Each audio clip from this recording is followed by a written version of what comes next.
ಇಲ್ಲಿ ದಾರಿ ಮಧ್ಯೆ ಮನೆಗೆ ಹೋಗುವಾಗ ಇಲ್ಲಿ ಗ್ರೇಪ್ಸ್ ಅನ್ನು ನೋಡಿದ್ವಿ. ಜಸ್ಟ್ 100 rupees ಅಂತ ಇದ್ದಾರೆ. ನೋಡ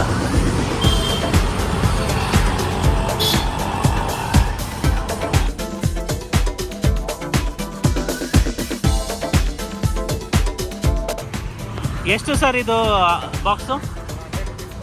100 rupees ಬಾಕ್ಸು. ಒಂದು ಬಾಕ್ಸ್ ಎಷ್ಟು ಕೆ ಜಿ ಬರುತ್ತೆ?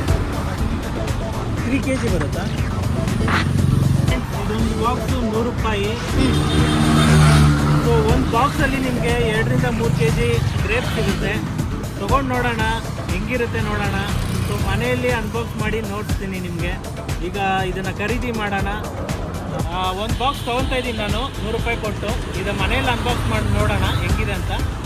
ಒಂದು ಬಾಕ್ಸ್ ಸೊ ನಿಮಗೆ 100 ರೂಪಾಯಿಗೆ ಒಂದು ಬಾಕ್ಸ್ ಗ್ರೇಪ್ಸ್ ಸಿಗುತ್ತೆ. ಇದೇ ನೀವು ಅಂಗಡಿಯಲ್ಲಿ ಖರೀದಿ ಮಾಡಬೇಕಂದ್ರೆ ತುಂಬ ಬೆಲೆ ಹೇಳ್ತಾರೆ ನಿಮಗೆ. ಈ ಲೊಕೇಶನ್ ಎಲ್ಲಿ ಬರುತ್ತೆ ಅಂದರೆ ನಿಮಗೆ KR Puram ಹ್ಯಾಂಗಿಂಗ್ ಬ್ರಿಡ್ಜ್ ಕೆಳಗಡೆ ಸರ್ವಿಸ್ ರೋಡಲ್ಲಿ ಬಂದರೆ ನಿಮಗೆ ಸಿಗುತ್ತೆ. ಇಲ್ಲಿ ಬಂದು ನೀವು ಖರೀದಿ ಮಾಡ್ಬೋದು. ಖುಷಿನ ಒಂದು ಬಾಕ್ಸ್ ತೊಗೊಂಡಿದ್ದೀನಿ. ಸೊ ಮನೇಲಿ ತಿಂದು ನೋಡೋಣ, ಓಕೆನಾ? ಓಕೆ. ಸೊ ಮಕ್ಕಳಿಗೆ ಫ್ರೂಟ್ಸು ವೆಜಿಟೇಬಲ್ಸು ತಿಂಡಿಗಳಂದರೆ ತುಂಬ ಇಷ್ಟ. ಸೊ ಅನ್ಬಾಕ್ಸ್ ಮಾಡ್ತಾ ಇದ್ದಾರೆ. ಸೊ ಎಲ್ಲರೂ ಗ್ಯಾಜೆಟ್ಸ್ನ ಅನ್ಬಾಕ್ಸ್ ಮಾಡಿ ನೋಡ್ತಾರೆ. ನಾವು ಗ್ರೇಪ್ಸ್ ಬಾಕ್ಸ್ನ ಅನ್ಬಾಕ್ಸ್ ಮಾಡಿ ನೋಡ್ತಿದ್ದೀವಿ. ಸೊ ಏನಿರುತ್ತೆ ಬಂದು ನೋಡೋಣ ಹೆಂಗಿರುತ್ತೆ ಅಂತ. ಸೊ ಈ ಒಂದು ಬಾಕ್ಸ್ ಫಸ್ಟ್ ಟೈಮ್ ನಾವು ನೋಡ್ತಾ ಇರೋದು. ಸೊ ನೋಡಿ ಎಲ್ಲ ಪ್ಯಾಕಿಂಗ್ ಎಲ್ಲ ಚೆನ್ನಾಗಿ ಮಾಡಿದ್ದಾರೆ. ಸೊ ಇದರಲ್ಲಿ ಹೋಗ್ತಿದ್ದು ಎತ್ತಿ ತೋರಿಸೋ ಅದನ್ನ.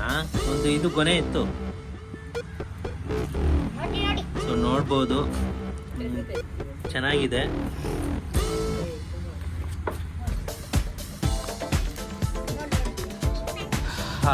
ನೋಡ್ಬೋದು ಚೆನ್ನಾಗಿದೆ, ಪರವಾಗಿಲ್ಲ. ಸೊ ಅಂಥ ದೊಡ್ಡ ಗೊನೆ ಏನು ಹಾಕಿಲ್ಲ, ಚಿಕ್ಕದಾಗಿದೆ ಗೊನೆ.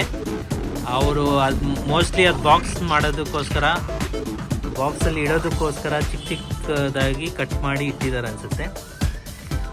ನೋಡ್ಬೋದು ನೀವು ಇಲ್ಲಿ. ಇನ್ನು ಚೆನ್ನಾಗಿದೆ. ಹೇಗಿದೆ ಅಂತೇಳು? ಸೂಪರ್. ಅಮ್ಮಗೆ ಕೊಡು, ಅತ್ತೆಗೆ ಕೊಡು. ಅದು ಹೆಂಗಿದೆ ತಿಂದ್ಬಿಟ್ಟು ಹೇಳಿ. ಚೆನ್ನಾಗಿದೆಯಾ? ಟೇಸ್ಟ್ ಇದೆಯಾ? ಇನ್ನಷ್ಟು ಕಂಟೆಂಟ್ಸ್ಗೆ ನಮ್ಮ ಚಾನಲ್ನ ಸಬ್ಸ್ಕ್ರೈಬ್ ಮಾಡಿ, ಲೈಕ್ ಮಾಡಿ, ಶೇರ್ ಮಾಡಿ. ಇನ್ನಷ್ಟು ನಿಮಗೆ ಮಾಹಿತಿಗಳನ್ನ ನೀಡೋಕ್ಕೆ ಪ್ರಯತ್ನ ಮಾಡ್ತೀನಿ. ತುಂಬ ಥ್ಯಾಂಕ್ಸ್.